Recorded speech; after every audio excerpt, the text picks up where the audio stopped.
Desacreditar a empresarios con nombre y apellidos y con palabras poco mesuradas es algo a lo que ya nos tiene acostumbrados Unidas Podemos. Recuerden los injustificados ataques de Pablo Iglesias a Amancio Ortega por donar material sanitario contra el COVID y para la lucha contra el cáncer. La crítica es legítima, faltaría más, pero el límite es muy claro, el insulto. Los señalamientos de Ione Belarra a las empresas privadas le darán algunos votos, pero olvida que son estos empresarios los que crean el empleo del que luego presume cuando valora los datos del paro. Ministros que insultan impunemente a los principales empresarios del país. Ver para creer. Aquí arranca Cuestión de Prioridades.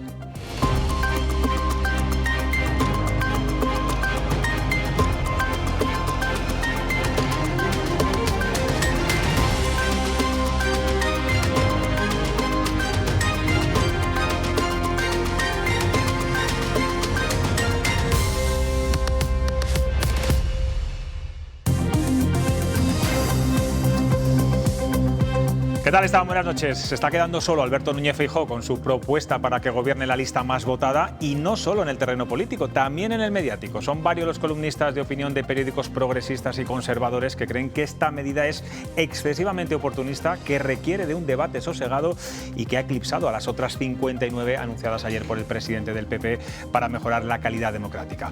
Luego les preguntaré a los tertulianos si ha sido un error incluir esta propuesta en este paquete de regeneración, cuyo fin último es derogar el sanchismo. Al menos Feijóo ha conseguido marcar el debate político nacional, aunque hoy las miradas han estado puestas en Isabel Díaz Ayuso y las protestas y el escrache que ha sufrido por grupos de estudiantes en la Universidad Complutense de Madrid, durante un acto en el que ha sido elegida como alumna ilustre, junto a otros conocidos periodistas que también estudiaron en la Facultad de Ciencias de la Información. Es que hoy además es nuestro patrón, el de los periodistas, San Francisco de Sales. Bueno, pues también tenemos que sacar esta noche pecho de esta casa de Castilla y León Televisión, porque acabamos de estrenar hace apenas media hora una película documental titulada 100 años de fútbol en Castilla y León. Está coproducida por esta televisión y por la Real Federación de Castilla y León de Fútbol, que también cumple este año un siglo de vida. Esta docuserie se podrá ver los días 1, 8, 15 y 22 de marzo en esta cadena, y es un recorrido por la historia de este deporte en todas las provincias de la comunidad a través de entrevistas, más de 70, 100 horas de grabación y un excelente trabajo documental. Como decía, se acaba de estrenar en el Teatro Zorrilla de Valladolid. Ahí ha estado el ex-seleccionador de fútbol nacional, Vicente del Bosque. Íbamos a poder entrevistarle, finalmente no ha podido ser así, pero tenemos al presidente de la Federación de Fútbol de nuestra comunidad, a Marcelino Maté, con el que vamos a charlar ya. ¿Qué tal? Buenas noches. Hola, buenas noches. Bueno, una primera impresión después de ver el documental que acaba de terminar hace unos momentos. ¿Tenemos que estar orgullosos los castellanos y leoneses del fútbol de nuestra comunidad?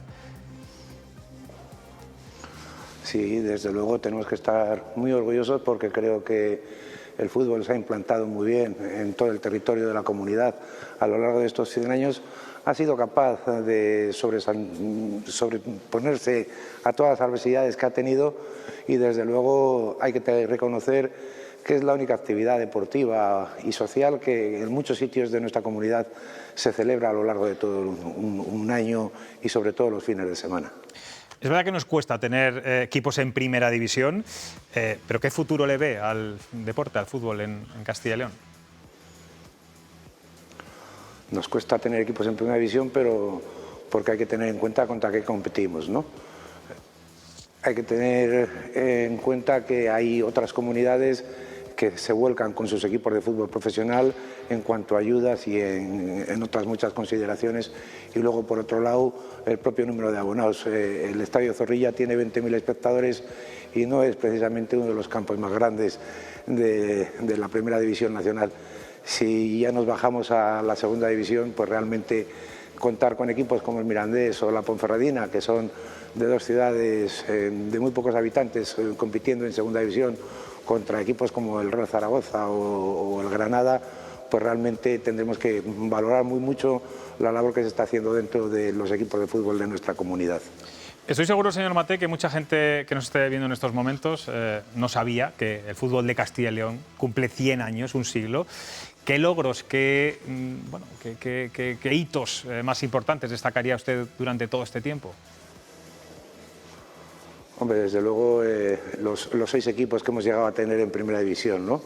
El Real Valladolid, la Cultural Leonesa, los 2 equipos de Burgos, el Club Deportivo Numancia, han sido equipos que en algún momento de su historia, y la Unión Deportiva Salamanca, han estado en la primera división con todo el esfuerzo que eso supone y la gran cantidad de futbolistas castellano-leoneses que han llegado a jugar en primera división, los 30 y muchos que han sido internacionales con la selección nacional, los seleccionadores como Vicente, que nos ha estado acompañando a lo largo de todo el día, que ha sido campeón del mundo, los 3 futbolistas que quedaron campeones de Europa en el 1964, en el primer título importante que obtuvo nuestra selección nacional. Yo creo que son muchas las cosas importantes que han hecho los castellanos y leoneses por el fútbol español. El problema de la despoblación, señor Maté, que es el gran problema de esta comunidad, ¿está afectando también a los equipos del medio rural? Cada vez hay menos clubes en los pueblos o pequeños pueblos. Desde luego. Precisamente otra de las cosas que vamos a hacer como celebración del centenario es otro documental, en ese caso basado en los campos de fútbol que ya no se utilizan, porque ya no hay equipos de fútbol en determinados pueblos. Tenemos incluso equipos que han llegado a estar en Segunda División B, como la Ullera Vasco-Leonesa, que han desaparecido y que ya no hay equipo de fútbol en el pueblo, porque realmente gente joven no queda. Es un problema que afecta a todo el deporte, pero realmente en el fútbol lo está afectando algo menos, porque tenemos que tener la suerte de que este año, es por primera vez en la historia, vamos a sobrepasar las 50.000 licencias. Señor Maté, ¿tenemos en Castilla y León infraestructuras suficientes y de calidad para que los jóvenes puedan entrenar? Hablo así a nivel general. Nunca te podría decir que sí, ¿no? El fútbol es tremendamente ambicioso y nunca se conforma con lo que tiene. Estamos mejor que lo que hemos estado en épocas pasadas, pero todavía estamos necesitados de tener más campos de fútbol, porque hay que tener en cuenta que, como te decía antes, cada día son más, a pesar de que cada día hay menos niños los que nacen en nuestra comunidad, cada día son más los que se apuntan a jugar al fútbol, y realmente necesitamos más instalaciones para poder seguir creciendo y seguir haciendo las cosas que se hacen, yo creo que en beneficio de la sociedad, no solamente del fútbol. Pues Marcelino Maté, gracias por atender a Castilla y León Televisión. Estamos de enhorabuena, desde luego, tanto ustedes como nosotros, por este documental, por esta docuserie, y siga celebrándolo. Gracias, de verdad. Quería decirte 2 cosas.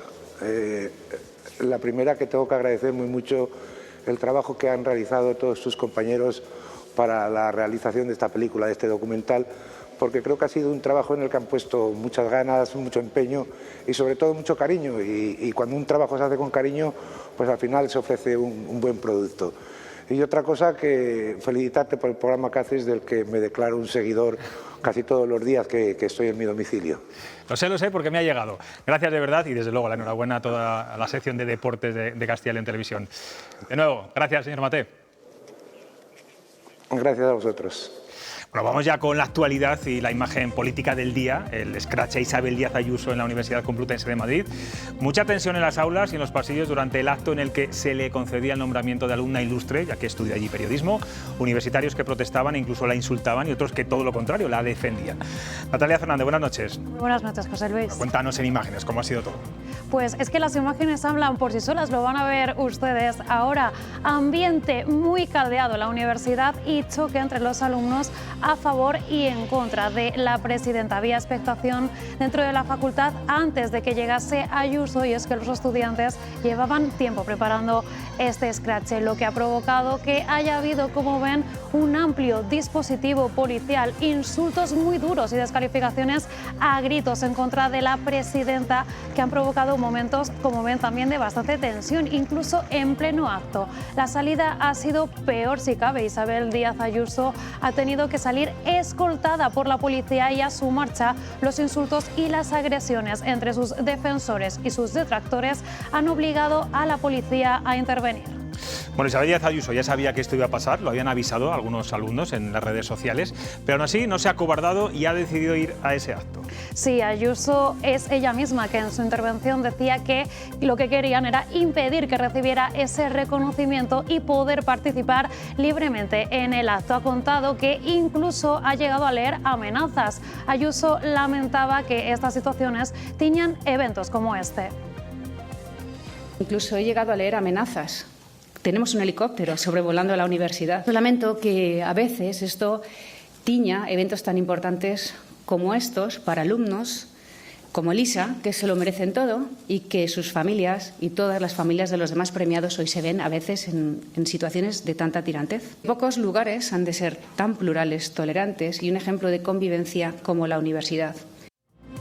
Hablaba de Elisa, se refiere a la estudiante que ha tenido el mejor expediente de comunicación audiovisual, que tomaba la palabra después y la atacaba también de forma bastante despectiva. Sí, se trata de Elisa, una estudiante de comunicación audiovisual, como decíamos, que ha usado su intervención al ser nombrada como la alumna que mejor nota tenía para atacar a Isabel Díaz Ayuso. En su discurso decía que hoy era un día triste y que llegaba a decir que la manifestación se iba a manipular en los medios de comunicación. Acababa su intervención entonando cánticos despectivos contra la presidenta de la Comunidad de Madrid. Escuchen. Y hoy es un día de luto, ¿vale? Porque nos han tirado por tierra. Ayuso, Pepera, los ilustres están fuera. Y no rompo esto porque yo creo que es ilegal, que si no lo rompo, ¿vale? Bueno, pues para esta alumna muchos cargos de Unidas Podemos es toda una referencia. Hoy en día, no nos extraña a nadie. Se ha convertido en toda una heroína para los miembros de la formación morada. A través de Twitter, Isa Serra y Ángela Rodríguez Pan, lo van a ver ahora, aplaudían el comportamiento de la estudiante. Pan le daba las gracias e Isa Serra decía que hoy habían dado una lección de dignidad a Isabel Díaz Ayuso. También se ha pronunciado el portavoz de Unidas Podemos, que dice que no entiende cómo se le puede galardonar a una persona que no defiende la universidad pública. Le escuchamos. Yo creo que más allá de la neutralidad de las universidades, lo que no se entiende es que se premie a una dirigente de una fuerza política que está en contra de lo público, que claramente en su programa figura favorecer a las universidades privadas. Pues sorprende aún más que el ministro de Universidades califique estas protestas y este sabotaje como algo normal. Sí, bastante contundente ha sido el ministro de Universidades en los pasillos del Congreso al ser preguntado por esto. No le parece bien la distinción que la Universidad Complutense le ha hecho a Díaz Ayuso. Parece muy mal, digamos, que de alguna manera la universidad pública, que lo hace con toda la autonomía, porque la Universidad Complutense puede utilizar su autonomía para hacer lo que quiera, digamos, de alguna manera haga ilustre a una persona que en su política universitaria, de alguna manera lo que está es haciendo degradando a la universidad pública, ¿no? Porque es la comunidad autónoma que tiene un nivel de financiación de la universidad pública más bajo y además está todo el día incentivando la creación de universidades privadas. Por lo tanto, esto yo creo que es un poco contradictorio. Bueno, pues Natalia, vamos con otro tema del día y es esa propuesta de Alberto Núñez Feijóo para que gobierne la lista más votada. No está recibiendo ningún tipo de apoyo ni desde la oposición ni mucho menos desde el gobierno. Eso es, ayer escuchábamos algunas reacciones críticas, hoy seguían esas reacciones. Ni la derecha ni la izquierda parecen estar de acuerdo con la propuesta de Feijóo. La palabra que más han repetido todos ha sido ocurrencia. Les escuchamos. Lo que creo que hay que hacer es defender el sistema que tenemos en vigor, porque cambiarlo implica muchas cosas. De todas maneras, parece que no tiene mucho éxito en su propia casa, porque yo escuché ayer a la señora Ayuso, ella proponía otra cosa, una segunda vuelta. Está en el momento de, un poco como el fútbol fantasía, que uno se va inventando las reglas y ahora están inventándose reglas nuevas. Está muy bien. El señor Feijóo tiene esta ocurrencia porque fundamentalmente lo que tiene el Partido Popular y el señor Feijóo es un problema de socios. O no tiene ningún socio o el único socio que tiene se llama Vox. Ya nadie se toma en serio la propuesta de Feijóo, ni siquiera en su propio partido. Esa propuesta, cuando nació, era una ocurrencia no muy afortunada. Yo creo que el señor Feijóo la hizo sin pensar en los efectos que se iba a tener sobre el sistema político español.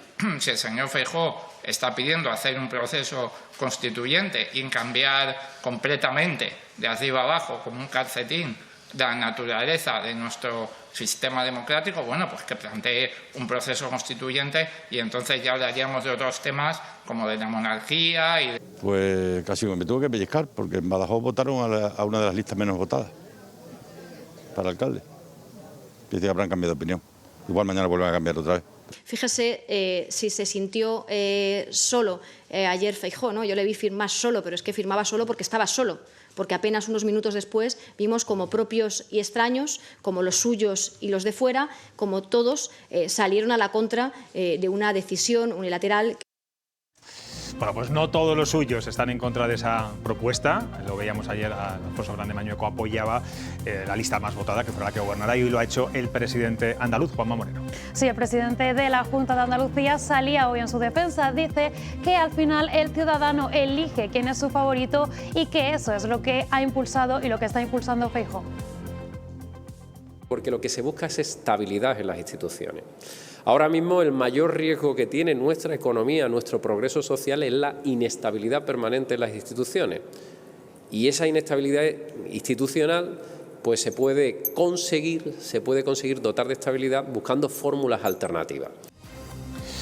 Vamos con más temas. Hoy Juan García Gallardo ha dicho que no va a contestar a más preguntas ya de los periodistas sobre el protocolo fantasma, sobre para las mujeres embarazadas. Niega que haya una crisis con el Partido Popular. De hecho, dice que están igual que hace unas semanas, antes de la crisis. Sí, el vicepresidente de la Junta de Castilla y León ha querido zanjar el tema y no ha querido entrar en más valoraciones. Además, ha defendido que el pacto de gobierno con el Partido Popular es fuerte.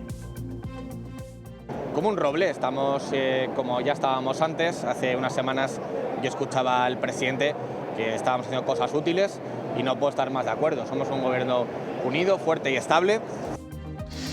Bueno, pues mientras Juan García Gallardo, ya le escuchamos, pliega velas, hoy el presidente de su partido, líder nacional, Santiago Abascal, alarga la polémica y cuestionaba hoy en el Congreso la actuación del Partido Popular en la crisis vivida estos días en Castilla y León. Sí, durante su intervención en el debate del Congreso, Santiago Abascal volvía a echar leña al fuego. El presidente de Vox volvía a defender el protocolo y echaba en cara a los populares si para llegar a pactos deben de pedirle permiso a los socialistas. Pedro Sánchez también recriminaba al Partido Popular, les acusaba de no defender las conquistas sociales por miedo a futuros pactos de gobierno. ¿Por qué han desautorizado a un gobierno cuya Consejería de Sanidad de su propio partido ha anunciado en rueda de prensa, con nota de prensa y a través de su propio consejero, medidas que, insisto, solo ofrecen más información, asistencia y alternativas? ¿Necesitaban el permiso del Partido Socialista o de Prisa? Cuando negociemos algo con ustedes, ¿vamos a tener que ir a pedir permiso a estos señores? Estaría bien saberlo. Díganoslo para futuros pactos. Los derechos conquistados no se cuestionan, se defienden, se acatan y se ejercen. Y si otros, por miedo o por cálculos postelectorales, les tiemblan las piernas para defenderlos, les digo que el Gobierno jamás le va a temblar la mano, que no vamos a ceder ni un milímetro. Bueno, pues como ven, tenemos muchos temas encima de la mesa. Vamos a ir por partes, como decía el Destripador, ¿no? Ese chiste fácil. Pablo Lago, ¿cómo estás? ¿Qué tal? Buenas noches. Isabel Jimeno, buenas noches. Buenas noches. Justino Sanchón, ¿todo bien? Todo bien, muchas gracias. Quiero empezar por esas declaraciones de Santiago Abascal de esta tarde en el Congreso. Parecía que Vox había reculado en esta polémica. De hecho, escuchábamos a Juan García Gallardo, no quiere entrar en más conflictos. El PP, desde luego, no quiere alargar el chicle, también lo da por zanjado este asunto. Sin embargo, de repente hoy Abascal, Pablo, alimenta de nuevo esta crisis y ha tenido una intervención que ha sido igual de duro con el Partido Popular casi que con el Partido Socialista. Bueno, no, yo creo que Abascal es desde el principio el que más prudente ha sido en las declaraciones, y lo vimos el viernes que apareció. Pero evidentemente Abascal ha aprovechado para tensionar a Feijóo en el Congreso, porque a Abascal lo que le interesa es tensionar a Feijóo, sobre todo con los movimientos que está haciendo Feijóo, con esto de que gobierne la lista más votada, de esa idea que está vendiendo ahora de la intención de gobernar en solitario para despegarse de Vox. Bueno, pues a Abascal no le interesa que se despegue de Vox y además le interesa mantener la tensión. Y luego está el vicepresidente, que ha dicho que el pacto está como un roble. Yo creo que se refería más bien a los versos aquellos de Machado de como un olmo seco y hendido por el rayo, más bien. Incluso la situación actual está como la hace 2 semanas antes de que se entonces estaba peor. No sabemos es cómo estaba hace 2 semanas. Estamos engañados. Se sobreentiende que ahora estará peor que hace 2 semanas, al menos públicamente. Es uno de los problemas que tienen los políticos de tomarnos el pelo a los ciudadanos, ¿no? Porque evidentemente ha habido una crisis, ha habido un encontronazo y se ha visto y Y mirad que, por ejemplo, el presidente Mañueco suele ser una persona absolutamente prudente en lo que se refiere a las relaciones con sus socios, con esto. Lo vimos en el anterior mandato, con la coalición de Ciudadanos, lo vemos ahora. Pero aún así hemos visto en ocasiones la cara de Mañueco, sobre todo, que el día de la rueda de prensa decía mucho más del enfado y lo agrio que estaba la situación que las propias palabras. Pero bueno, yo no lo marco más. Es más, yo pensé que podía ser haber sido bastante más duro Abascal, y simplemente ha querido no zanjar el tema, es decir, hay un acuerdo y unas medidas. Fíjate que él no habla de protocolo, habla de unas medidas, porque aquí todo lo que descompone el asunto no es la nota de prensa que sigue colgada en el portal de la Consejería, que son unas medidas que vistas así no pasa nada. Lo que descompone todo es que en esa rueda de prensa se introduce el factor del aborto, que es lo que desbarata todo y evidentemente lo que le da un matiz enormemente retrógrado a todo esto, no a esas medidas vistas así, sin más, no tiene nada más, pero se habla de protocolo Provida. Protocolo Provida lo pronuncia quien da la rueda de prensa. También es verdad que, como dice Abascal, allí delante, dando la rueda de prensa, está el portavoz del PP y no dijo ni pío. Isabel, Justino, ¿cómo lo veis? Pues yo creo que es una cuestión política que Abascal está intentando marcar su territorio, intentando estar ahí, que hablen de mí, aunque sea mal, que es eso que se dice, y como decía Pablo... Y para que no se signifique quizá demasiado que han reculado... sí, marcar su territorio, decir, aquí tenemos, y estas son nuestras ideas, van a seguir siendo estas, y aquí pueden haber dicho lo que quieran, pueden decir que se ha rectificado, que no se ha rectificado, que ese protocolo, que era inexistente protocolo porque eran unas medidas y luego fueron unas palabras, o lo que sea, cada uno como lo quiera ver, él no va a aparentar, por lo menos públicamente, que ha dado su brazo a torcer. Porque creo que Abascal, aunque no ha estado muy duro, sí que ha marcado el más puro estilo Abascal. Contra Vox y contra el PP y contra Podemos. Tiene mucho recorrido. Conocíamos ayer que el PSOE va a enmendar su propia ley del aborto para evitar las medidas de Vox, dicen los socialistas, decía Andrea Fernández, la diputada por León. Pues lo que lleguen las elecciones. Así lo he visto también, Justina, lo que llega a las elecciones, luego ya veremos, ¿no? Pero yo creo que ahora lo que ha jugado Abascal es en distinto campo de juego, ¿no? Por un lado está el juego de la política autonómica y del conflicto con el PP, y por otro estamos jugando otro terreno, otro campeonato, ¿no? Que es el campeonato nacional. Y ahí ya estamos en otra guerra, ¿no? Como decía Pablo, la guerra es mantener enfrentamiento con Feijóo, sobre todo para marcar las diferencias y mantener el voto de la gente de derechas, ¿no? más de derechas, ¿no? si queremos. Y luego, por otro lado, bueno, que lo que haya pasado con Juan García Gallardo, pues que allí tampoco va a pasar nada, pero sobre todo voy a mantener tensionado a Feijóo, ¿no? Yo creo que es esto, y sobre todo porque nos espera un año muy complicado, ¿no? Primero con las elecciones municipales y luego con las generales. Yo no sé si estará muy tensionado Núñez Feijóo hoy, después de que esa propuesta de la lista más votada haya tenido tanto rechazo por parte de todos los partidos políticos, alguna voz crítica o, bueno, vamos a decir, con ciertos matices de Isabel Díaz Ayuso. ¿Qué os ha parecido esta propuesta? ¿Creéis que opaca demasiado al resto de medidas, al resto de 59 medidas de ese plan para conseguir una democracia plena? Yo creo que fundamentalmente, el sentido común no tiene por qué causar rechazo. A mí me parece una medida de mucho sentido común. ¿Cuál es el problema? Que esto no hay que hacerlo desde la oposición. Esto hay que hacerlo cuando se gobierna. Cuando uno tiene la convicción de las cosas, se hace cuando se gobierna. Esta medida la propuso, si no recordáis mal, Rajoy. Estando en el gobierno, tuvo mayoría absoluta y no aplicó. No hay que hacer un proceso constituyente, como decía el portavoz de Podemos, ni mucho menos. Es reformar una ley igual que se reforman muchas leyes en este país. Hay que hacer una reforma de la ley que seguramente tenga un calado social, pero solo requiere una mayoría absoluta, no requiere ninguna mayoría cualificada para hacer esta reforma. Pero en cualquier caso hay que hacerlo, estos postulados de calado hay que hacerlos cuando se gobierna, porque es cuando uno se hace creíble y de verdad dice, bueno, es que lo voy a hacer. El problema es que cuando llegas al gobierno te olvidas de todo lo que habías prometido, y eso lo hemos visto con unos gobiernos y con otros gobiernos. Lo hemos visto con este gobierno y lo hemos visto con los anteriores gobiernos, ¿no? A mí la medida me parece de mucho sentido común por una cuestión, porque creo que la gente empieza a asquearse mucho de cuando la gente va a votar al ayuntamiento, vota al alcalde. No nos equivoquemos, cuando la gente va a votar en su comunidad, vota, aunque el modelo sea distinto, le cuesta entenderlo. Cuando la gente vota al gobierno, vota al presidente del gobierno.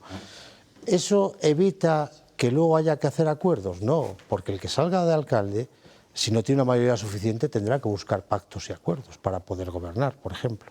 Justino. Hombre, yo no lo veo tan claro como lo ve Pablo, ¿no? Yo creo que más que el sentido común también está la norma, ¿no? La gran norma, nuestra Carta Magna. Y modificar el sistema, llevar al pacto esto es un pacto político, sería un pacto político. Nunca se puede cambiar esa ley porque está marcado por la propia Constitución y es un sistema, se tendría que cambiar el sistema político español, ¿no? Sí, por la ley que rige el sistema electoral, igual que se ha cambiado en Castilla. Igual que se ha cambiado la Constitución.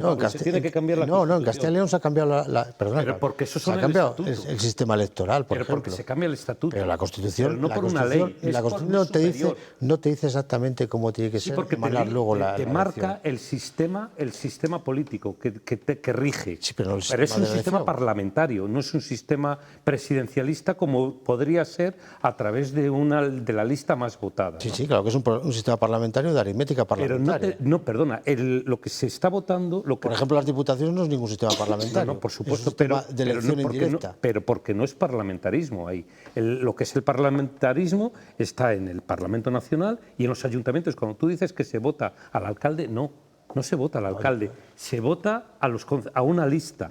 Y luego los concejales... Yo creo que la gente cuando va a votar en su conciencia está... De hecho, hablamos del candidato, los medios de comunicación. Hay un cartel, no hay un cartel con un montón de... No se vota por distritos ni, por ejemplo, por listas abiertas, que a lo mejor sería lo ideal. Son listas abiertas, pero se vota al cabeza de lista. Hay un cabeza de lista y, de hecho, cuando llega al Pleno, el primero que tiene opción de ser alcalde y tiene que ser votado es el que sale primero en la lista más votada. Efectivamente, pero el sistema... Fíjate si se vota al alcalde. Pero el sistema, lo que se está votando por el sistema político español, lo que se está votando es a una lista, igual que en al Parlamento. No estamos eligiendo al presidente del gobierno. Sí, lo sé. Te estoy entendiendo, quiero que me entiendas tú a mí. Si yo te entiendo, pero no estoy de acuerdo. Pero digo que a la gente le gustaría que saliera el que gane. Vamos a ver, a la gente lo que le gusta es que si el Madrid marca un gol más en París, gane la Champions. Pero es que no estamos hablando de eso. O sea, la gente lo que le gusta, yo creo que sí. Yo creo que la gente le confunde mucho todo esto de los pactos, de los acuerdos.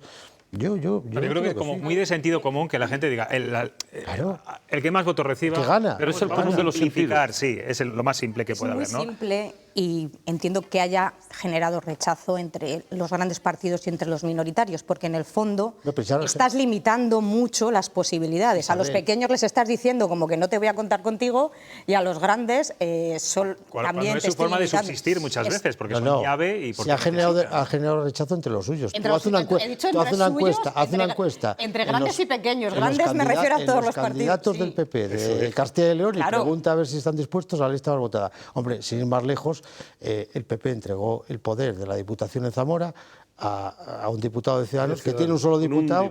El alcalde de Palencia. Y en Palencia con 3 concejales. Por eso es verdad que rechina. Yo digo que por eso estas medidas o estas cuestiones hay que hacerlas o intentar ejecutarlas cuando uno está en el gobierno. Pero vamos no tan cerca de las elecciones. Esto es lo que yo creo que también lo que ha condicionado mucho el debate. El hecho de estar tan próximas unas elecciones en las que quizá el PP se ve con unas posibilidades de ganar lo que no ganó hace 4 años y a lo mejor no ganar con esa mayoría, pero sí tener más votos que hace 4 años.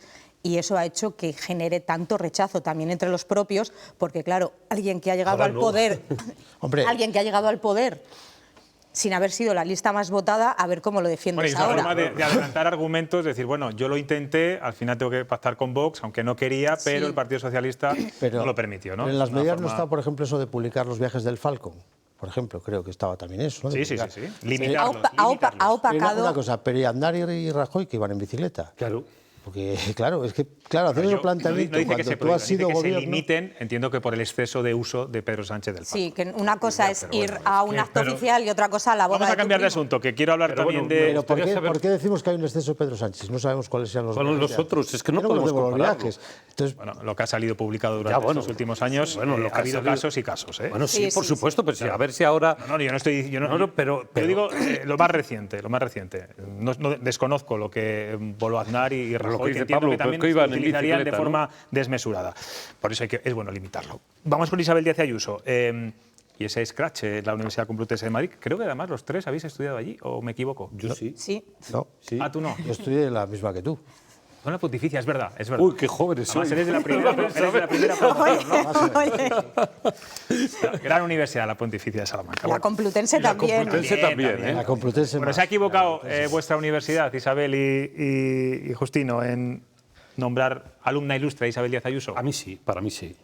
Para mí es un juego político, forma parte del juego político que no tiene por qué entrar en una universidad, ¿no? También se han equivocado todas esas respuestas violentas, ¿no? Que yo en eso no estoy en ningún momento de acuerdo. Ahora, quien sale ganando de esta polémica es la propia Isabel Díaz Ayuso, porque ha salido encima como ensalzada, ¿no? Que yo creo, a ver, ¿cómo lo digo para que no suene demasiado provocador por mi parte? Yo no voy a hablar de provocación por parte de Isabel Díaz Ayuso, pero... De hecho, ha estado bastante sí ha sido, moderada en su discurso, ¿eh? Sí ha sido una buena jugada de estrategia política estar ahí. Isabel. A ver, yo creo que no discuto si se merece ese reconocimiento porque ha sido alumna de la universidad, ha llegado a ser presidenta de la comunidad donde está esa universidad y puede tener los valores para ese reconocimiento. El problema creo que está en el hecho de intentar politizar todo, intentar sacar a lo mejor un rédito político. Si quieres dar ese reconocimiento, y no iba a decir a título póstumo, hazlo a título cuando ya ha dejado de ser presidenta y la ha reconocido. Entonces quizá no hubiese habido todo esto. Y sobre todo cuando hay elecciones ahora a rector a la Complutense, ¿no? También te digo que no es que se haya caracterizado nunca la Universidad Complutense y la Facultad de Ciencias de la Información pero tenía buena cafetería. Sí. Oye, ¿qué os ha parecido esa alumna ilustre? Eso te voy a decir que Isabel Díaz Ayuso ha... Futura periodista, ¿no? Comunicación audiovisual. De cine. Ha dicho que ella quería... Cine político quería hacer. Bueno.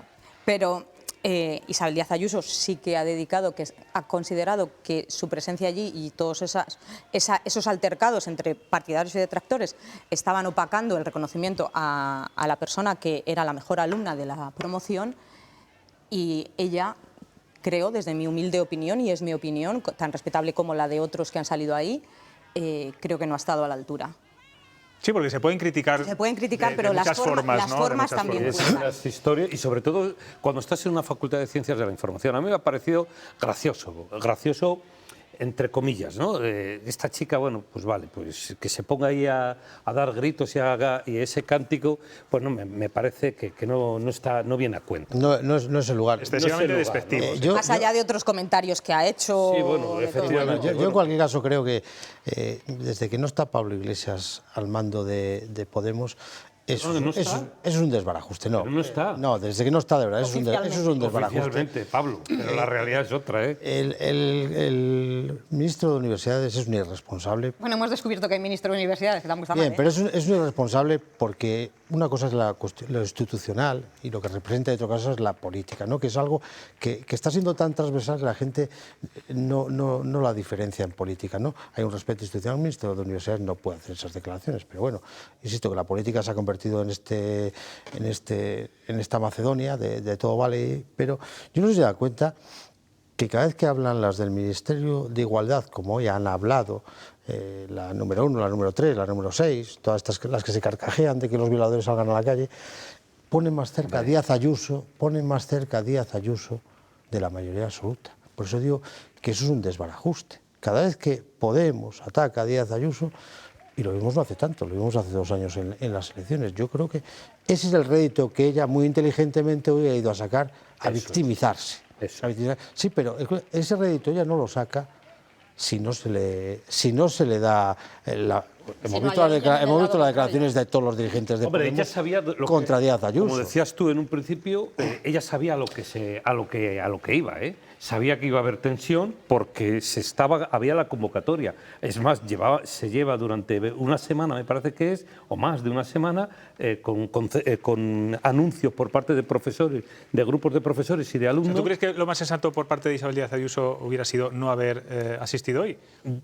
Yo, particularmente, sí. Lo que pasa que, claro, porque yo no soy políticamente menos rentable. Claro, por eso. Yo no soy político. Políticamente ha utilizado una estrategia que va a salir beneficiada, lógicamente. Ahí. Y si vemos esas imágenes de los jóvenes, algunas muy duras, y gritos y insultos. Por cierto, los de nuevas generaciones también estaban. Sí. Pero bueno, que no los apoyaban. La mayoría de los son jóvenes. Acordaros que vosotros fuisteis jóvenes también alguna vez. ¿Pero qué demuestra esto, Pablo? La cafetería, hay una falta de tolerancia hacia el que no opina como tú. En la universidad Está polarizando, como decía Isabel, yo creo que sí. También a los jóvenes. Yo recuerdo que esto pasaba siempre, nos alterábamos con es verdad que nosotros a lo mejor nos alterábamos más con el fútbol, ¿no? Que con la política. Yo nunca he visto un escrache en la Universidad Pontificia de Salamanca donde tú has visto alguno, Pablo, dime la verdad. Es que yo creo que no. Insisto que nosotros nos centrábamos más en el fútbol, éramos bastante radicales con el fútbol, recuerdo, pero a lo mejor nos centrábamos tanto en la política cuando en aquellos cuando asistía alguien a la Universidad Pontificia de Salamanca, invitados, periodistas, políticos. ¿Pero os lo iban a permitir eso? ¿O lo hubieran permitido? Hombre, sí, que decís, esto sale de los alumnos. Y nunca existió, ¿eh? No te olvides, Justino, que junto con la Complutense, uno de los focos donde prendió la llama contra el régimen fue en la Universidad Pontificia de Salamanca. De ahí salió un montón de gente contestataria con el régimen de Franco, y ahí prendió la mecha luego en la Universidad Complutense. Yo es verdad lo que dice Pablo, es verdad que también que hay mucha polarización. Es que hay mucha politización. Se está intentando politizar todo. En todo se está intentando politizar. Y politizar no desde una forma sana, sino desde los extremos. Bueno, y habría que ver también cuántos de esos alumnos o cuántos de esos jóvenes que estaban allí quejándose eran universitarios, estaban matriculados en esa universidad. Nos vamos a ir a publicidad, compañeros. Vamos a ver después de las declaraciones polémicas también de Ione Belarra contra algunos empresarios, como el presidente de Mercadona, y otros temas también de violencia de género. Enseguida volvemos.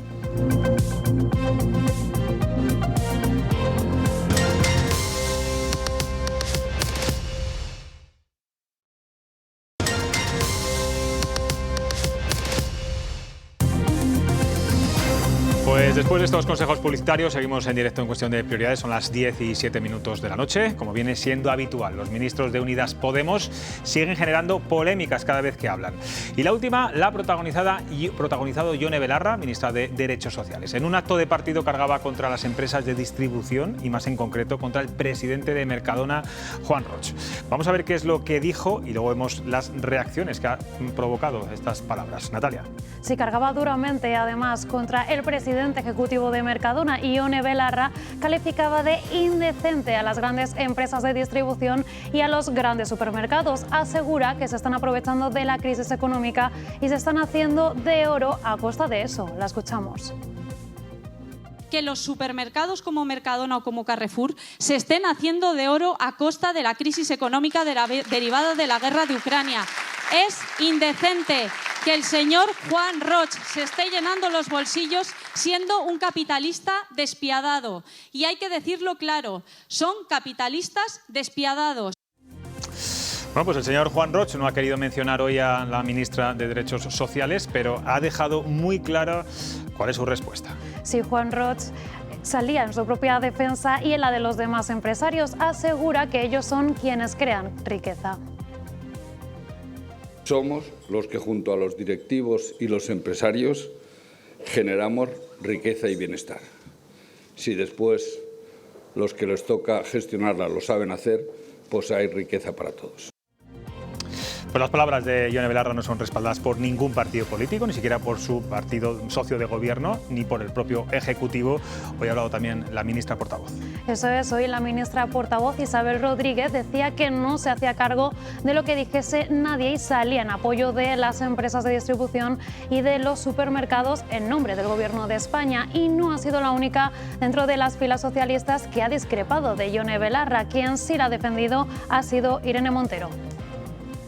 No puedo ni debo hacerme cargo de las declaraciones que se producen en actos de partido. Lo que sí puedo es trasladarle la opinión del Gobierno en torno a un sector tan importante como el sector de la distribución y en general de todo el sector económico y empresarial de nuestro país. Respecto a la segunda pregunta, no sé qué me está preguntando, si es que como en tiempos del bipartidismo había personas muy poderosas a las que no se podía nombrar. Yo creo que España quiere democracia y no hay ningún innombrable en España. Mire, yo siempre creo que es importante también en el ámbito de la política ser mesurado en las palabras. El Gobierno debiera de respetar un poco más, no solo al resto de los poderes, sino también a aquellos que trabajan por nuestro país y levantan a nuestro país desde el ámbito empresarial. Creo que estamos en una deriva populista por parte de todos los ámbitos del Gobierno, donde el señalamiento, bien sea de los políticos, bien sea del Poder Judicial, bien sea de los periodistas o bien sea de los empresarios, es lo que se lleva. Pues fíjense la respuesta de Pablo Echenique a todo esto. Dice que está dispuesto el Partido Unidas Podemos a modular su lenguaje si el PSOE regula una cesta básica. Vamos, que si no lo hacen, seguirán insultando. Eso es lo que decía el portavoz de Unidas Podemos. Aseguraba que están dispuestos a seleccionar según qué palabras si el Partido Socialista se compromete a regular el precio de la cesta de la compra.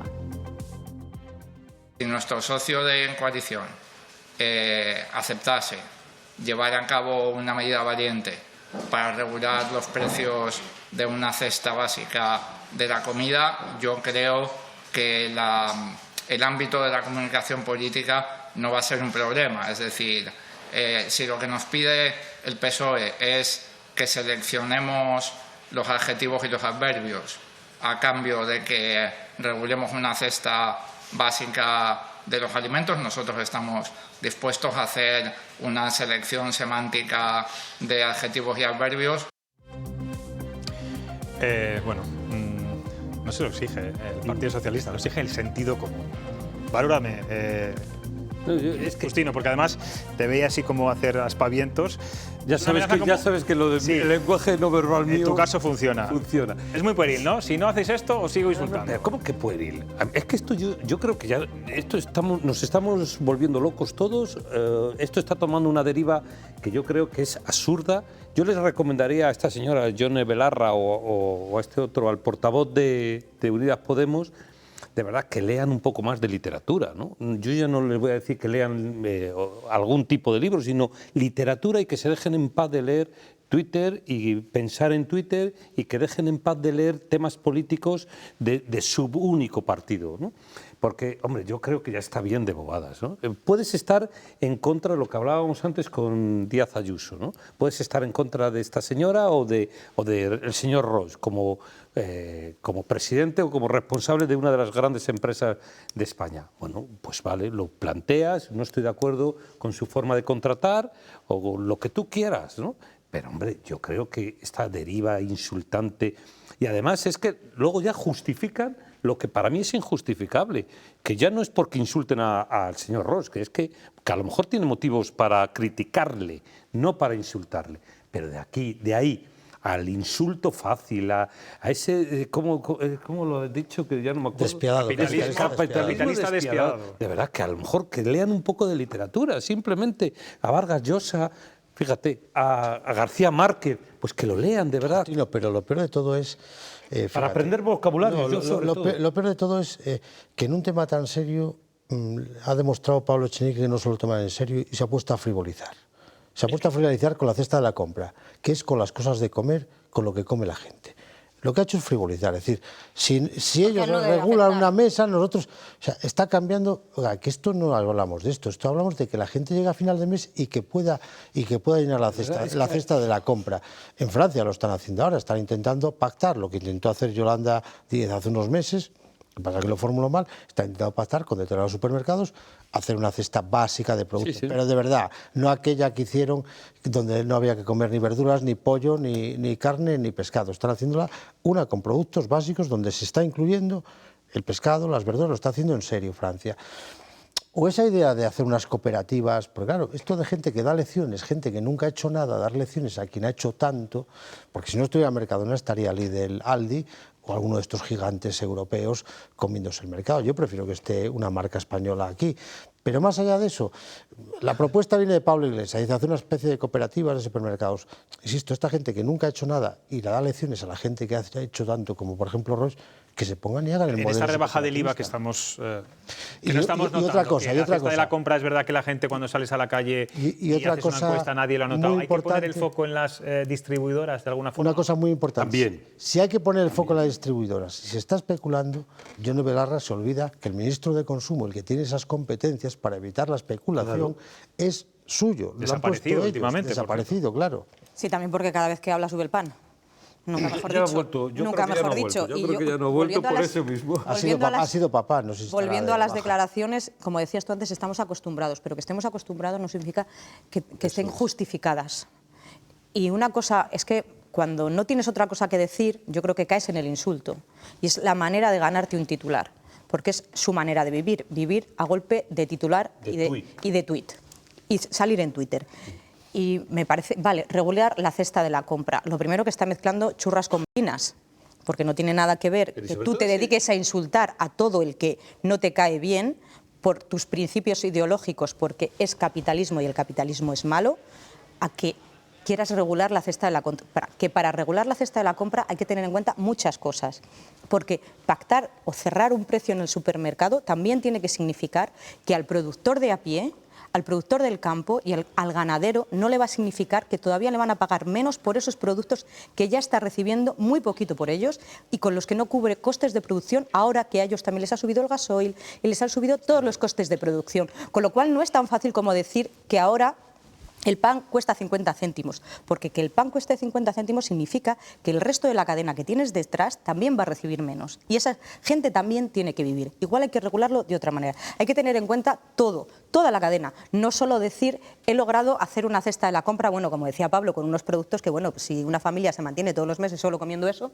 pues no sé. Chocolate blanco, recordáis. Sí, había productos súper básicos. Chocolate blanco, había chocolate blanco. No había fruta, ni verdura, ni nada. Hombre, de vez en cuando sí, pero bueno, todos los días, yo estaría comiendo todos los días. Comer un filetito y un poco de pescado de vez en cuando tampoco viene mal, Yo creo que le podrían preguntar al portavoz nacional, al leonés Pablo Fernández, que tuvo un kiosco, a ver si vendía pérdidas. Las pipas, las palomitas en los periódicos y la barra de... En cualquier caso, no es muy habitual que ministros, porque es verdad que era un acto del partido, el de Yone Belarra, pero ella no sigue siendo ministra de Derechos Sociales, ataquen a los empresarios, a los grandes empresarios de un país. Eso en Europa, desde luego, no se ve. No confunden nada porque no han hecho nada, insisto. No, pero gente que dé Pero Pablo, ¿crees que esto daña la imagen del sector privado, de las grandes empresas a nivel público? ¿O toda la gente en general piensa como estáis pensando vosotros? Creo que, insisto, que está Podemos en un desbarajuste y está constantemente en la alteración y la ocurrencia porque se está hundiendo demoscópicamente. Pero, ojo, no. Y además quien está sacando la cabeza es Yolanda Díez, que es una cosa que también llevan mal,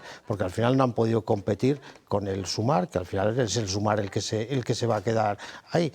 Y no encuentran ese liderazgo, que insisto, que le falta, porque es un partido con mucho hiperliderazgo y la falta de Pablo Iglesias, pues se nota el desbarajuste que hay. La verdad que... Tienen muchas ideas, pero son ideas que luego hay que ser capaces de plasmarlas, que es que a lo mejor tu ideología choca con la realidad posible de realizar. Ya llevan unos cuantos años gobernando. Ya bueno, pero es que el no haber, como decía Pablo, el no haber hecho nada antes, en general, la mayor parte no ha trabajado en nada. No llevan nada gobernando. Bueno, pero y trabajando poco. Pero otros tampoco han trabajado mucho. También, pero... Tampoco... La respuesta del señor Roig, ¿qué os ha parecido? Isabel, él no ha entrado, no la ha mencionado, simplemente ha dicho que son los empresarios los que crean riqueza y que luego es el gobierno el que tiene que gestionar ciertas cosas. Pues a veces lo de, ¿cómo se dice eso? De no hay mejor desprecio que no hacer aprecio.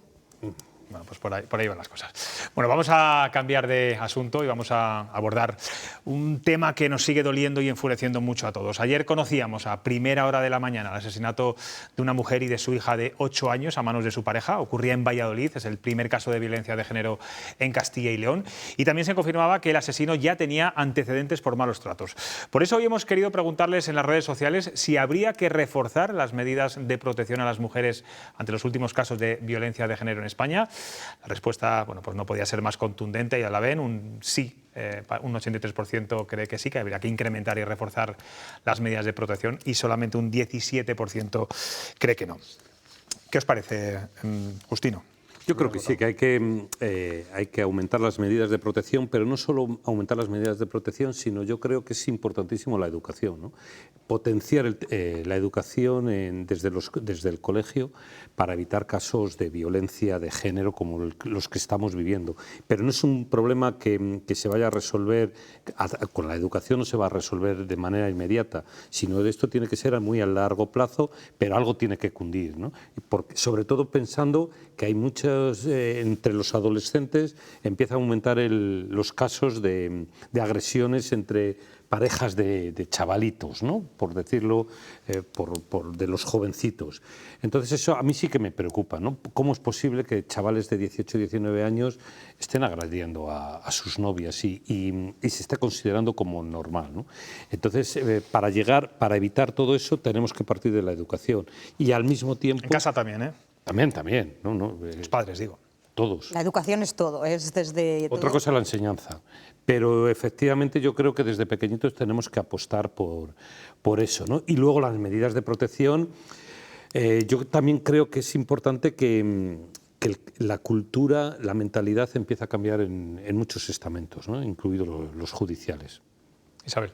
Yo creo que, como decía Justino, lo que hace falta es insistir mucho en la pedagogía desde el colegio, desde las familias, desde el entorno, en la igualdad, en que la violencia no está justificada y que nadie es más que nadie.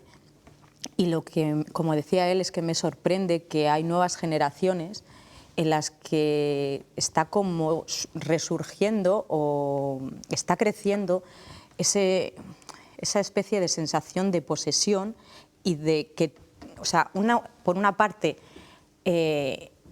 alguien que posee a alguien y otra persona que se siente poseída o que consiente ser poseída. Le parece normal. Le parece normal. Sí, los jóvenes normalizan ese rol, tanto mujeres como hombres. Se está normalizando. No digo que todo el mundo, por supuesto, pero que sí que está calando esa sensación. Es algo que preocupa mucho a psicólogos, psicopedagogos y padres. Me parece muy preocupante. Entonces, además de las medidas de protección a las víctimas, que en este caso esta mujer, si no me equivoco, no era considerada víctima porque él era por parte de otra anterior pareja. Ahí no sé si hubiese sido posible hacer algo. No había antecedentes, hay que dar un dato muy dramático y es que no tenía antecedentes más que policiales porque su anterior pareja decidió no acudir al juzgado el día de la vista oral para ratificar la denuncia y a él no le quedaron los antecedentes judiciales. En cualquier caso, está claro que era un asesino con vocación de asesino. Un machista. Presunto, ¿eh? Bueno, escucha, presunto es el jamón en Portugal. Nosotros no hacemos exhortos ni sentencia, nada. Yo digo que es un asesino confeso, porque lo ha confesado él. Ha sido él el que ha llamado. Cuando no estoy dictando ninguna sentencia, lo tendrá que dictar un juez, pero digo el asesino confeso. Voy a precisar, un asesino confeso porque ha sido él el que ha llamado. Pero luego a la policía no se lo confesó, ¿eh? Se lo confesó a su cuñado por teléfono. Claro, bueno, pero a la policía no, ¿eh? Después de 5... No, pero que no quiero justificarlo. No, yo tampoco, pero que tengamos cuidado con la terminología. No, yo aquí en este caso, insisto, no tengo ningún reparo en decir el asesino confeso, porque él es el que llama a su hermana, le cuenta que ha matado a su pareja, habla con su cuñado, llega la policía y se encierra. Estuvo 5 horas con los cadáveres, ¿eh? No fue a las 3 de la mañana, a las 4, cuando las asesinaron. Muy valiente la familia de este asesino, que se unía al olor de tanto de Paloma como de India, la niña. Decía que piden perdón por los actos de David. En fin, no es fácil, ¿eh? No. Es que para ellos, para quien ha perdido es lo más difícil, para quienes han muerto lo peor, porque ya no van a volver, pero para la familia de esa persona... cargar con eso toda la vida. No tienen por qué cargar, es que uno tiene que ser responsable de lo que hace su hermano. Sí, ya sé lo que son los estigmas, sobre todo en los sitios pequeños, porque proceden de un sitio pequeño de Valladolid, de Tudela. Son los estigmas, pero uno ya, tiene que ser responsable. Más allá de los estigmas, Pablo, cargar personalmente. Internamente.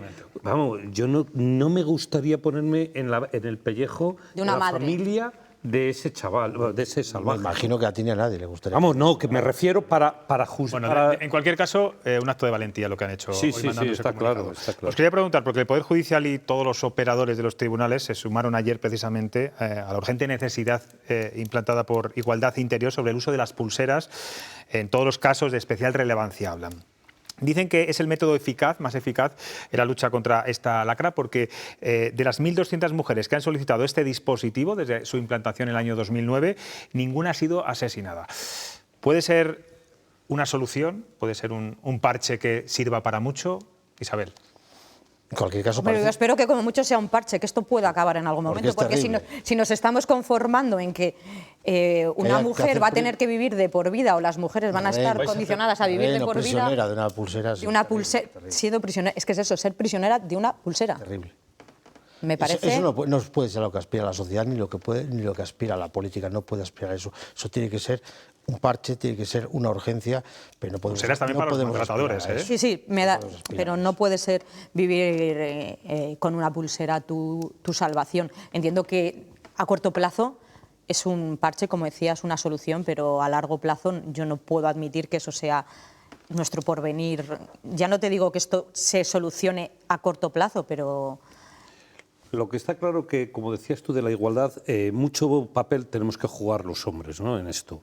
Sobre todo en la defensa de la igualdad entre mujeres y hombres y empezar a asumir papeles en momentos como se han producido fotografías, aunque sea algo trivial y algo absurdo, fotografías solo de hombres, pues decir yo no me pongo en esa fotografía porque no me representa, ¿no? Y la política, Justino. Y la política, sí, pero... Lo que no se puede crear es un conflicto de una situación, no se puede hacer política con los muertos, no se puede hacer política con las mujeres. Eso es otra historia, pero los hombres tenemos que dar un paso adelante. De forma más aguda se está haciendo. Lo que no puede ser el espectáculo que vimos pero, Pablo, en las redes sociales de unos partidos, no se puede ni jugar con la ambigüedad, Pablo, pero no derivemos a los políticos lo que también tiene que ser nuestra responsabilidad. Violencia de género. El crimen machista no puede jugar con esa ambigüedad, pero tampoco se puede jugar con la conflictividad de reprobar a nadie. Ayer, todavía con los 2 cadáveres sin salir del edificio, de la casa, todavía sin salir de allí, ya había alteraciones entre el PP, el PSOE y otros partidos. Te insisto, Pablo, no llevemos a los políticos solo el problema, que también... Es decir, resuelvan ustedes y no jueguen con esto, pero los hombres debemos dar un paso adelante para fomentar la igualdad, para luchar por la igualdad. Mientras nosotros, hombres, no luchemos por eso, este camino va a ser demasiado lento. Y con pequeños gestos muchas veces, pequeños comentarios, formas de actuar. En cualquier caso, hablando de la política, me interesa mucho eso que decías, Pablo, porque hoy en el editorial del Mundo de Castilla y León, el periódico que diriges, voy a leer unas frases textuales que aparecen en ese editorial, en referencia a que ayer en el tuit del Parlamento Regional se condenaba este doble asesinato, pero no se hablaba de violencia de género. Decíais, no estamos en Castilla y León para ser cada semana la vergüenza del país y las Cortes, institución pagada por todos, las Cortes de Castilla y León no pueden silenciar ni obviar que lo de ayer fue un crimen machista. Me imagino que es un poco a lo que te referías, ¿no? Es que había una comunicación donde ponen un tuit, donde salen las fotos, si lo veis, ponía que había habido 2 mujeres, una mujer y una niña, víctimas de un crimen. No, hombre, nunca son víctimas de un crimen, son víctimas de un asesino, que es el que provoca el crimen. Es decir, por eso digo que hay que ser contundente, tú lo estás diciendo, hay que ser contundente con esto, no ser ambiguo y ser contundente. Lo digo por ese tuit.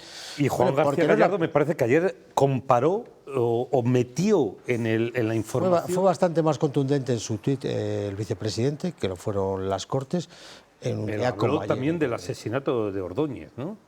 Yo no he visto ese tuit, pero sí vi un tuit bastante más contundente hablando del asesinato, hablando de por su pareja, pero no, víctimas de un crimen. No, crimen no. Creo que fue en declaraciones lo que dijo. Fue Gallardo, no sé textualmente. Claro, escucha, lo digo porque como las Cortes llueve sobre mojado, si os acordáis, llueve sobre mojado, que no se puede encender determinadas colores, determinados días. Esto, de verdad, es que... Es que a mí me parece lamentable lo que decís antes, sacar rédito, intentar por parte de todos sacar rédito político, porque cada uno desde su lectura está tratando de sacar rédito político de un hecho tan lamentable, tan deleznable, tan condenable, que lo primero que se le pueda venir a alguien a la cabeza es intentar hacer una lectura política. Pero fíjate si era un día terrible, que lo significó la delegada del Gobierno, que desde que hay estadísticas... Muy emocionada ayer estaba. Es la primera vez que se produce el asesinato de un niño, de una niña, de un menor, en un asesinato machista. La primera vez en Castilla y León que se produce. Es que es sobrecogedor cuando piensas en una mujer asesinada y además piensas en una niña de 8 años asesinada. No, esto es terrible, y es terrible y no podemos permitir, no se puede permitir que ni la conflictividad ni la ambigüedad, hay que ser contundente. Hay que ser contundente y categórico con esto. Hablamos antes de que el asesino de esta niña y de esta mujer tenía antecedentes por malos tratos. El Ministerio de Interior y la Fiscalía siguen estudiando esa fórmula que conocíamos hace unas semanas, que permitiría de alguna forma, bueno, pues que la pareja actual conozca los antecedentes de violencia de género con otras mujeres, aunque es verdad que choca con la ley de protección de datos. Sería una buena fórmula, no sé si en este caso esta mujer lo conocía o no lo conocía, pero hay que puede ser una solución también para que al menos las mujeres estén más informadas de... Claro. Choca con algo más que la protección de datos, choca con los derechos fundamentales. Claro, y lo que decía Pablo antes, ¿no? Y si la mujer ha retirado la denuncia, ya no va a quedar constancia de eso. Tienes antecedentes policiales, pero no judiciales y penales. Pero no judiciales. Entonces, si fue en 2017 es posible que no estén, bueno, que pero se borren los hubieses tenido, pero ya porque no. Porque puedes pedir, después de 5 años puedes pedir... Yo creo que no podemos, como decía antes Isabel, no se puede jugar con parches, ¿no? Hay que plantearse muy seriamente hacia dónde queremos ir. Queremos tratar de evitar, no erradicar. Ojalá lo pudiéramos erradicar, pero hay que tratar de luchar. Y hay que cogerlo desde todos los frentes, bajo mi opinión, ¿no? Y yo sigo hablando de, primero, educación, sensibilización social y también sensibilización de determinadas instituciones. Insisto, desde la justicia también. Dejadme que abramos un debate distinto. Hoy es nuestro patrón, ¿eh? Hay que celebrar algo. Deberíamos estar aquí con una copa de vino, aunque ya sabéis que no se puede usar alcohol en la televisión. La FAPE, la Federación de Periodistas de España, ha mandado un comunicado, todos los colegios de periodistas también. Bueno, voy a leer algunas ideas que reclama, en este caso, la Federación de Asociaciones de Periodistas de España. Dice que es necesario primar el periodismo veraz, riguroso y ético como la mejor arma para recuperar la confianza. La desinformación se ha convertido, junto a la precariedad laboral, en uno de los males de mayor magnitud con el que se enfrenta la profesión. Bueno, que reclaman que cesen los ataques a la prensa y a los periodistas por parte de algunos partidos políticos. Se hace imprescindible que los periodistas apliquemos los valores reflejados en el Código Ético y garantizar plenamente el derecho constitucional a ser informado de forma veraz y con rigor. Bueno, nada nuevo bajo el sol. Nada nuevo bajo el sol. ¿Qué ha cambiado? Pero... yo llevo ejerciendo más de 30 años. Yo creo que eso, si lo hubiéramos puesto hace 30 años, menos algún tema salarial... La precariedad quizá es lo que ahora es más evidente. Y la credibilidad. Y la desinformación. La desinformación me parece... Es a lo que iba ahora, la desinformación, porque el hecho de que ahora se tenga tanto acceso a cosas, no puedo decir información, a cosas, a entes, ¿no? a cosas, a declaraciones, a opiniones, a redes sociales, a no sé qué, quizás sí que está jugando en contra de la información y de la credibilidad de los propios periodistas. Y de la credibilidad de los periodistas, que también tenemos que entonar el mea culpa, hacer un propósito de enmienda y mejorar a veces nuestra forma de trabajar, que no todo puede ser informar a golpe de Twitter. Y a golpe de ya, ¿no? Yo creo que una de las cosas más bonitas del periodismo... Y a golpe Twitter me refiero a eso, a la inmediatez, a lo que dice, al no sé qué. Lo peor de todo, a golpe de trinchera, que yo creo que es lo que lo que ha restado a esta Está polarizando también la prensa. Hombre, es que ahora está mucha credibilidad a esta profesión y es el atrincheramiento que ha habido de periodistas, de medios. Eso yo creo que es lo que más ha jugado en contra. Y además eso se va acentuando, no creas que se va atenuando ni aligerando, se va acentuando. Mira, yo recuerdo un periodista que premió El Mundo en esos premios internacionales del New York Times, que no recuerdo ahora su nombre, pero tenía 3 premios Pulitzer, y decía en la entrevista que él no tenía Twitter. Y decía, tenía 3 premios Pulitzer y era periodista del New York Times, que es la meca del periodismo. Y decía que él no tenía Twitter porque era un lugar para insultar y que él no necesitaba tener Twitter. Y decía también una cosa, que sería inasumible en el modelo de periodismo anglosajón, que no es el nuestro latino, que un periodista estuviera vertiendo constantemente opiniones políticas en el Twitter. Dice, por ejemplo, esto en el New York Times, que tiene un libro de estilo, no estaría permitido. Por ejemplo, no podría ser periodista en el New York Times. Contaba él en la entrevista, ¿no?, de un modelo de periodismo. Porque, claro, los periodistas del New York Times no pueden opinar en las redes sociales, opiniones propias, digamos. Sí, igual que no pueden recibir un bolígrafo de regalo, por ejemplo, de una empresa, porque está en el libro ético, en el libro de estilo, y él contaba esas cosas. Decía que él, por ejemplo, no tenía Twitter, y, insisto, con 3 premios Pulitzer, y que no le había hecho falta para...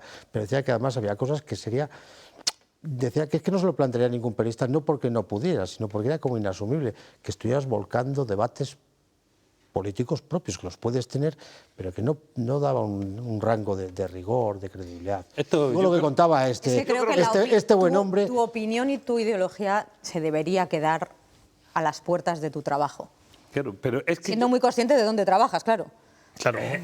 Ya partimos pero sobre todo, partimos de eso. Lo que no puede ser es que escribas incluso más de tu ideología y de tu opinión en el Twitter que en el periódico, creo yo. Yo creo que el periodista debe, sobre todo, expresarse en el periódico, el periodista en la radio. El periodista debe relatar, debe narrar. Eres más prolijo todavía en el debate político propio, se me hace a mí un En cualquier caso, Twitter, no lo podemos negar, es una arma, es un instrumento para los periodistas. Hay que saberlo aprovechar. Yo os lo digo siempre, tenemos que tener una sección Twitter, porque las reacciones de los políticos que nos llegan por Twitter son cada día más casi que las verbales, lo cual es un problema. Y eso los políticos es que a lo mejor los periodistas, que no estamos para celebrar nada, a lo mejor no deberíamos hacerlo. Pero eso es lo de siempre, lo vamos a hacer, Justino. Ya lo sé, si es así nos va. Por comodidad también. No nos va mal, hombre, que el periodismo es una buena profesión. El periodismo ha muerto. No. El periodismo ha muerto, y ya te lo he dicho muchas veces, en mi opinión. El periodismo que yo he mamado, el periodismo ha muerto. Ahora hay otra cosa, bueno, es otro llamémosle tipo de periodismo. otra cosa, ¿no? Llamémoslo de otra manera. Yo te veo a ti haciendo reportajes bien chulos, haciendo calle, entrevistando a gente. Pero muy porque todavía sigo, bueno, pues no puedes decir eso, que el teniendo un poco de vena, ¿no? Pero bueno, vamos a comprobar si alguna de estas noticias que hemos hablado durante esta noche se le ha atascado a Calixto Albricias en las Cañerías.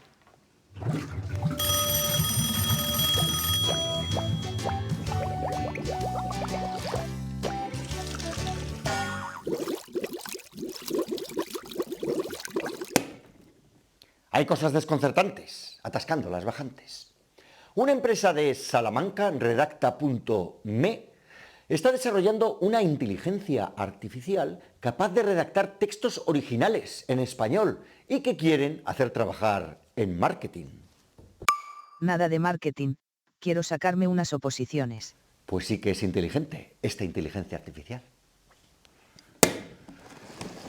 Ya fluye la actualidad en nuestra comunidad. Pues fíjese qué cosa más curiosa, que la persona que ha ingeniado este asunto va con Justino Sanchón a Pilates, en Salamanca, ¿no? En Villamayor, perdón. En Villamayor, perdón. Vamos a concretar. Bueno, pues nada, saca la información, que eres buen periodista, el periodismo existe, hasta en Pilates puedes sacar un reportaje. Pues mira, no me había enterado. Hasta que lo has visto en la foto. Hasta que lo he visto. Es que se relaja en Pilates. Pablo Lago, gracias como siempre por estar en Cuestión de Prioridades. Ya que ha muerto el fútbol, viva el fútbol, ya que se cumplen los 100 años de la Federación de Castilla y León. Eso es. Bueno, y que la gente vea la docuserie aquí en Un placer, como siempre. Isabel Jimeno, gracias como siempre también. Gracias. Justino. Gracias. Y viva la Unión Deportiva Salamanca. Viva el periodismo, hoy es nuestro día para decirlo. Mañana nos vemos a las 9:25, como siempre. Descansen y disfruten. Adiós.